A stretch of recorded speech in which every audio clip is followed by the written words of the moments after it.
MTN News, this is Positively Montana.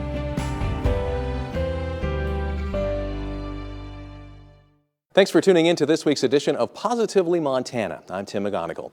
We're bringing you stories from across the state, highlighting the good. These stories feature people doing good things, trying to make a difference in helping those in need.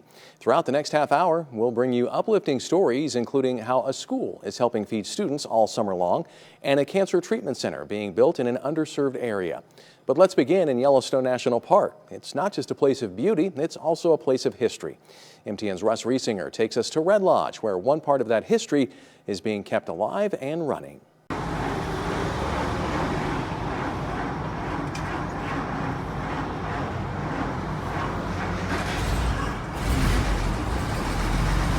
Here she goes.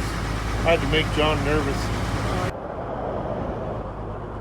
Don and John Mueller are brothers who share a love of the history of the nation's oldest national park and the old buses that used to tour it in the years before World War II. Hi, girl. My cousin. We're taking a ride in a 1937 Yellowstone National Park touring bus, one of the vehicles acquired by the Buses of Yellowstone Preservation Trust. We decided we should do something to preserve the history and keep it here close to the park. So that's how it came about. They're unique in design, that they were specifically designed for touring, and they're one of the icons of the park. They're very recognizable worldwide. Started beating the bushes for buses that were sitting in barns on farms, and some people would start to contact us and we'd gather vehicles that way. The buses, along with a couple of even older Lincoln touring cars from the 20s, and a 1941 Ford Park utility truck are all on display at this historic former service station in Red Lodge. They were all complete, but they all were mouse hotels, if you will. There's a story behind each vehicle. And this lower photograph is him pulling it out of the shed that he parked it in 45 years earlier. We changed the oil, dropped the oil out of that, and it was clean. Like they just changed it before they put it away. Not only can you look, you can also take a ride in one of the buses. We'll take bus 401 up the highway today, up the Beartooth Highway. They have a top end of about 32 miles an hour and cruise very comfortably at about 17.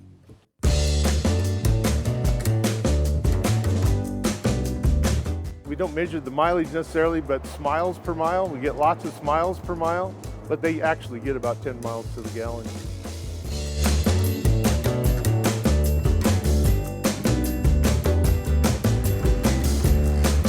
I just think that this is an important part of our history, our local history and our national history, and we're just delighted to be able to display it to the public. In Red Lodge, with photographer Justin Hosup, I'm Russ Riesinger for MTN News.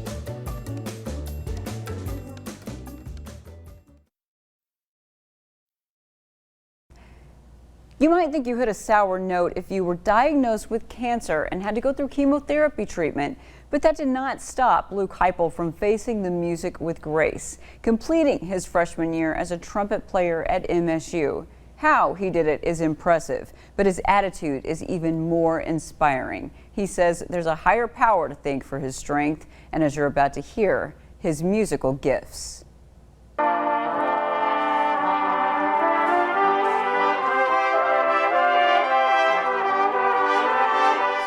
Shout to the Lord, recorded during his second round of chemo.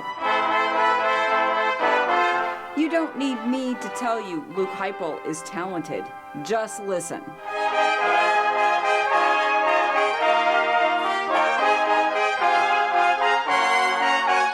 I really like orchestra type stuff. Indeed, it was music that put Luke on the radar of MSU faculty long before his senior year at Kalispell. Skills as a musician and composer that would land Luke a scholarship in the School of Music. Everything in Luke's life was moving in harmony until a sudden illness would change the tune. I got just a little cough. Eventually they did some more tests and found that I had leukemia. He calls it an unexpected blessing of the COVID pandemic. Thanks to that concern, they caught the cancer early, but there was a long road ahead. He was flown to Denver for 6 months of treatment, including round after round of chemotherapy. Sometimes you just look back on it and you're like, did that actually happen? He took with him his faith, a plan to stay on track at MSU, and of course, his trumpet. Yeah, the trumpet just gave me something to do. He attended his music classes via Zoom, even during those 5 intense rounds of chemo. Instructor, Dr. Sarah Stonebach. We'd pull down the big screen and it would be Luke on the screen. Witnessing that was humbling. She said he always came prepared. Luke managed to find multiple ways to practice in the hospital, in spite of the fact a trumpet isn't exactly quiet. Yeah, so the trumpet, it's a really loud instrument, but I had this one nurse and she'd always find spots in the hospital that I could play. Yeah, the coolest one was she got me on top of the helicopter pad. He was able to attend one pop-up concert on campus at the end of the semester. Yeah, that was really cool to actually play with other people. Is there a healing power in music? Yes, I think so. Luke reminds us we all have spiritual gifts, and he is thankful for his. The reason that I was able to put on a smile every day is because is my love for God and all that He's done for me. Even though, I'm going through these bad things, He was with me the whole time. Even when I thought my world was falling apart, without my faith in Him, I wouldn't be where I am today.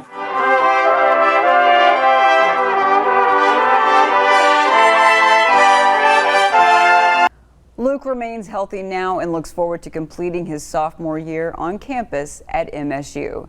For Positively Montana, MTN News, I'm Holly Brantley.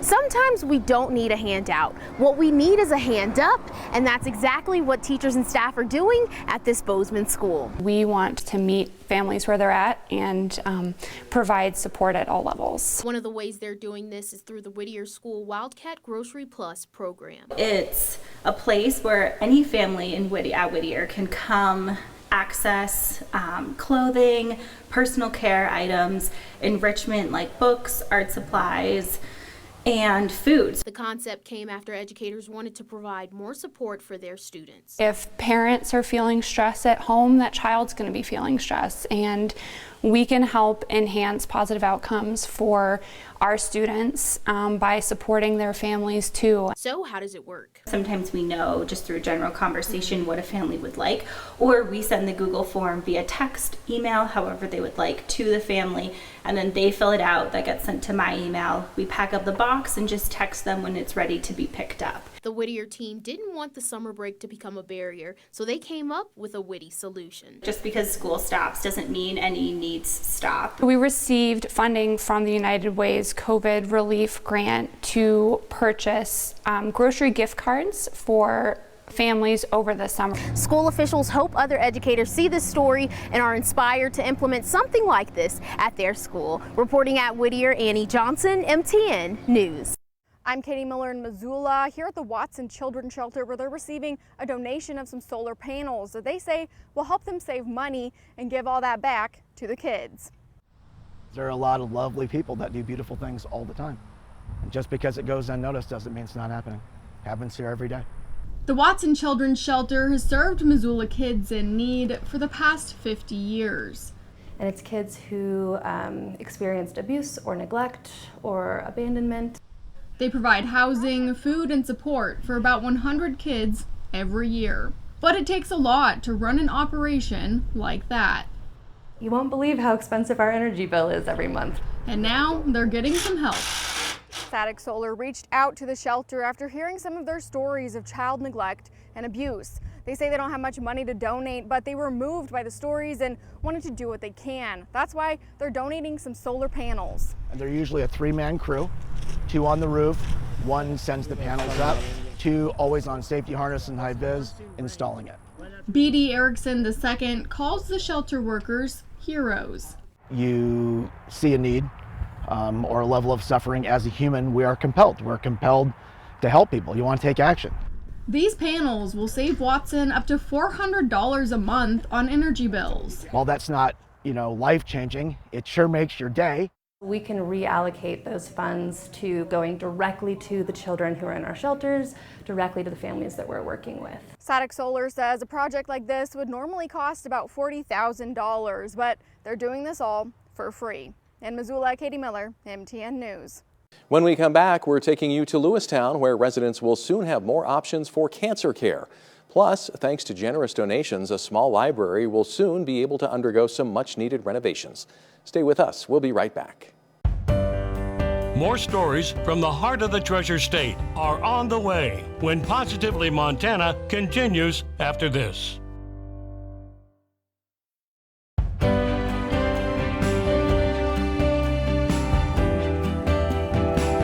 From MTN News, this is Positively Montana.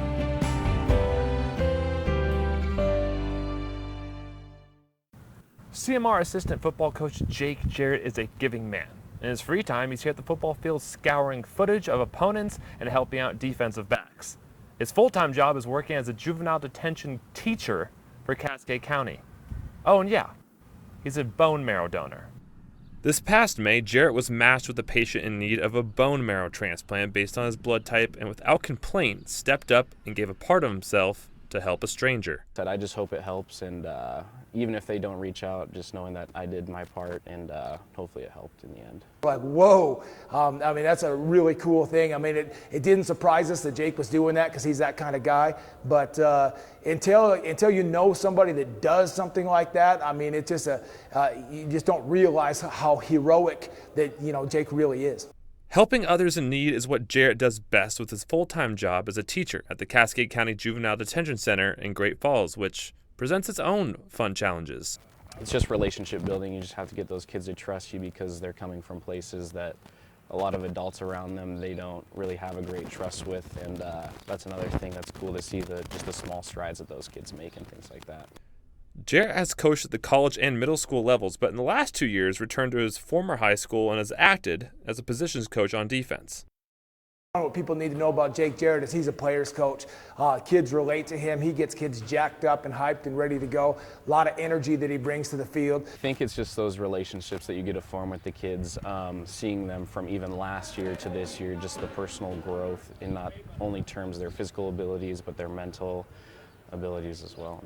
For MTN Sports, I'm Dylan Foreman.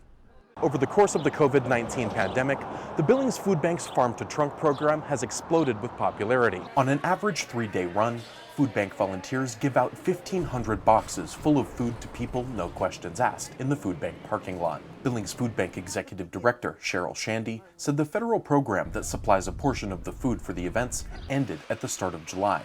But people should keep an eye out for more of the events throughout the remainder of the month. Shandy said the food bank is seeing about 2.5 times its normal number of users. The demographic of who utilizes the service usually shakes out into thirds, with a third of the people being 19 or younger, a third of them being families, and the last third are seniors. Shandy said even with the increased need, the food bank's ability to help has also increased. Between federal COVID-19 relief money, the regular budget, and donations, staff purchased $200,000 worth of food with a 2-year expiration date. Shandy said the local community is always great at supporting the food bank.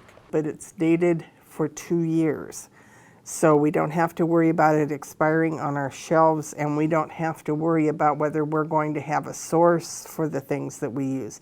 So we've gotten really well stocked, and people have been so generous. It's just amazing. The community and the businesses here have been so supportive, and I'm sure that is the same story with anybody that's doing what we do. After the Farm to Trunk programs wrap up in July, the drive-through element of the distribution may carry over into other food bank events.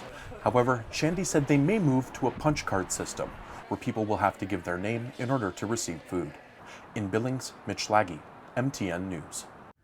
After receiving a $6 million grant, the Central Montana Medical Center in Lewistown is getting a new comprehensive cancer center. The Central Montana Medical Center in Lewistown announced plans to add a new comprehensive cancer center to their facility after receiving a grant from a global philanthropy. The $6 million grant was given by the Leona M. and Harry B. Helmsley Charitable Trust that has contributed more than $3 billion for a wide range of charitable purposes all over the world. The Comprehensive Cancer Center will fill a coverage gap for patients across 9 rural counties in central Montana. The project will provide high-quality cancer care closer to home for nearly 50,000 central Montana residents. The main reason we do it is because there is an unmet need for not only the community of Lewistown, but our entire service area, and trying to look at people and where they're driving, and if Lewistown can be a closer drive than one of those other areas, we can keep them off the road. We know Montana roads are not the safest place for people to be, especially in the wintertime, but even in the summer. The project has an $8.9 million price tag, and along with the grant from the Helmsley Charitable Trust, the center will contribute $1.9 million to the project. Additionally, the Central Montana Medical Center Foundation plans to raise $1 million through a community capital campaign. In partnership with the Billings Clinic Cancer Center, the Central Montana Medical Center will have a full-time oncologist, as well as a part-time radiation oncologist, and a linear accelerator machine. The Central Montana Medical Center, along with their partners at the Billings Clinic, say they're excited for the future of the new cancer center, made possible by the Helmsley Charitable Trust. This opportunity really is, I'm sure you know, possible by the Helmsley Foundation, and Helmsley has been such a strong advocate for rural health care in our state in Montana, in this region. It's just great that they recognize and see the importance of the need for cancer care in the geography of central Montana. Construction of the new facility will begin in the parking lot behind me in spring 2022 and is expected to be complete by summer or fall of 2023. In Lewistown, Kaylee Neitzel, MTN News. Thank you, Sean. We still have more to come after the break. We're headed to Butte, where they're celebrating German heritage with what other than beer. Stay with us. More stories from the heart of the Treasure State are on the way when Positively Montana continues after this.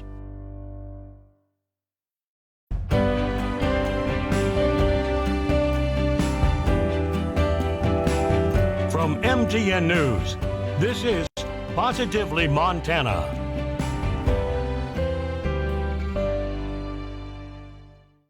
Now, I know we are smack dab in the middle of summer right now, but a lot of potential current and former students are still thinking about college, mainly just how to pay for it. Well, that's a question that Montana Fish, Wildlife, and Parks would like to help answer. Starting in August, FWP, partnering with Americorps, will begin looking for their next batch of members to help with education and parks programs across Montana. Our Americorps program currently serves 30 state parks across the state, and members could do things like education and interpretation programs. They also do a lot of land improvement, so they remove noxious weeds from park lands to help restore the ecosystems. And actually, since 2012, members have improved over 4,000 acres of park land, and that's equivalent to 3,000 football fields. So a really significant amount of land has been protected because of them. In return, each Americorps member will earn an education award, which can be used for college or to pay off student loans. And full-time members are even eligible for loan deferment, health care, and child care assistance. If that isn't enough of an incentive to give the program a look, Seth says that programs like this can help with future jobs in the outdoors. Part of our work with our members is to help them on the next step in their journey in becoming professionals. And so some of our members have gone on to serve in National Park Service. There's one currently serving in Glacier National Park, There's others serving at different parks throughout the United States. So we're lucky in that we have members going on to contribute to this field and in the environmental field. So if you love the outdoors, if you love parks, if you want to contribute to Montana, this is a great way to do so. Seth added that most members serve a 10-month term of service and that the only real qualification is having a passion for our state parks. If that describes you, or you just want to learn more information about the program, head on over to this story on our website. Reporting from Helena, Andy Curtis, MTN News. The Finland Hotel has recently opened their new German beer garden. At the Finland Hotel, a beer trailer sits behind a wrought iron fence, serving pretzels as big as your head, served with authentic Bavarian mustard and a stein of beer. The Goethe Institute and the German government hosted a year of German-American friendship by traveling throughout the country and selling authentic German beers and pretzels from the trailer. Butte was a stop on their list. J.J. Adams said that the trailer and much of the decor was purchased from the Goethe Institute and the German government. The tents that you see here are from the Hofbrau brand of beer, which is a brewery that's owned by Germany. And it goes back to an act, like a purity of brewing act, where you could only put in a certain ingredients into the beer. And so a lot of national heritage and pride go into that beer. And then also these tables came from Germany. They're authentic German beer garden tables. This new beer garden was inspired by the German roots here in Butte. The German community in Butte were some of the very first pioneers that came here. The very first records of the Germans was in German Gulch in Silver Bow County. We found that they really were the bakers, the butchers, and the brewers. One of the most prominent brewers in Butte was a man named Chris Nissler. Nissler was one of the very first brewers to come to Butte, and he opened his brewery at Nissler Junction, and it's still, that malt house is still visible. Another standout decor piece in the beer garden is the fence designed by Jason Barnes. It was salvaged from a building they're going to tear down back here for the new medical arts building, and then I just pretty much cut it apart in the panels. Really, it's all original paint. That's why it looks so cool. It's all the patina, you know. And I tried to save most of that, where, you know, I just try not to burn it up too bad, and then the welds rust and whatever that I put on, and it makes it look even cooler. While the beer garden is still under construction, you can come and enjoy a nice soft pretzel and a beer. In Butte, Caitlin Aguilez, MTN News. We hope you enjoyed this week's edition of Positively Montana. Each week, we'll be scouring the state, looking for good. Of course, if you know someone who meets the criteria, we encourage you to submit your idea online. We're looking for people doing good things, people trying to make a difference, and good things happening to those in need. That's all the time we have for this week. I'm Tim McGonigal. We'll see you back here next week.